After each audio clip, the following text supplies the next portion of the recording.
पिछले पार्ट में हमने देखा कि तुंग तुंग साहुर का गांव पूरा सूख गया था। गांव के लोग भूख और प्यास से मरने लगे थे। तभी तुंग तुंग को एक तांत्रिक बाबा के बारे में पता चला। तुंग तुंग बाबा के पास जाता है और बाबा को अपने दिल की सारी बातें बता देता है। सारी बात सुनने के बाद बाबा तुंग तुंग को एक सोने का जादुई गुल्लक देते हैं और कहते हैं, इस गुल्लक को अपने गाँव के बीचों बीच खड़े होकर हिलाना, तुम्हारी सारी तकलीफें खत्म हो जाएंगी। तुंग तुंग वैसा ही करता है और देखते ही देखते सूखे पड़े गाँव में फिर से हरियाली लौट आती है। गांव के लोग खुशी से झूमने लगते हैं। जब सब कुछ पहले जैसा हो जाता है, तुंग तुंग गुल्लक वापस बाबा को लौटा देता है और कहता है, अगर आपको मेरी कोई मदद चाहिए हो तो बेझिझक बताना। तभी अचानक बाबा राय स्टार रोने लगते हैं और कहते हैं, मुझे कुछ नहीं चाहिए बेटा, बस इस श्राप से मुक्ति दिला दो। तुंग तुंग चौंक कर पूछता है, कैसा श्राप बाबा? तब बाबा राय स्टार एक दर्द भरी कहानी सुनाना शुरू करते हैं। ये उस समय की बात है जब ये गाँव हरा भरा और लोगों से भरा हुआ था। हर तरफ हरियाली थी, लोग नाचते गाते थे। यह गांव जन्नत जैसा था। मैं भी इसी गांव के कोने में अपने छोटे से घर में अपनी पत्नी पायल और बेटे रवि के साथ रहता था। हमारी जिंदगी में छोटी छोटी खुशियां थीं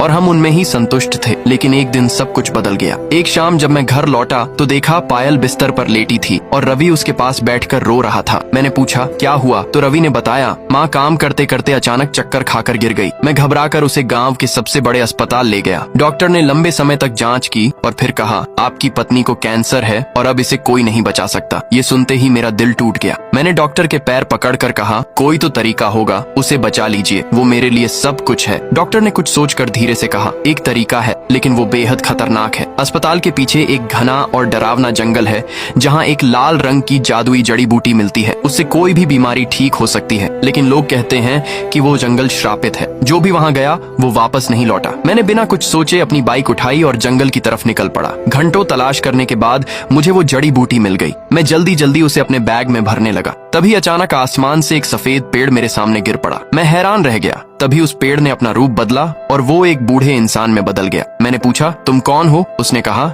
मैं इस जंगल का रक्षक हूँ, मेरा नाम पुष्पा है। जो भी इंसान यहाँ चोरी करने आता है मैं उसे वापस जाने नहीं देता। मैंने बहुत माफी मांगी लेकिन उसने एक न सुनी और मुझे श्राप दे दिया। अब तुम एक सफेद पेड़ बनोगे और हमेशा के लिए इसी जंगल में फंसे रहोगे। मेरी पत्नी अस्पताल में इंतजार करते करते मर गई और मैं कुछ नहीं कर सका। अब सिर्फ पुष्पा ही मुझे आजाद कर सकता है। कहानी सुनकर तुंग तुंग ने कहा, मुझे बताओ वो बाबा कहाँ मिलेगा? राय स्टार ने उसका पता दिया और तुंग तुंग रात के अंधेरे में उसके घर पहुँच गया। बाबा पुष्पा गहरी नींद में सो रहे थे। तुंग तुंग ने अपना डंडा उठाया और जोर से उनके सिर पर मारा। बाबा बेहोश हो गए। तुंग तुंग उन्हें उठाकर राय स्टार के पास ले आया। जैसे ही बाबा की आंख खुली उन्होंने देखा कि तुंग तुंग और राय स्टार बंदूक ताने खड़े हैं। जल्दी मेरे दोस्त को इस श्राप से मुक्त कर, वरना यहीं तेरा काम तमाम कर दूंगा। बूढ़े इंसान ने राय स्टार को श्राप से मुक्ति दे दी। फिर दोनों ने मिलकर उस बाबा को गोली से उड़ा दिया।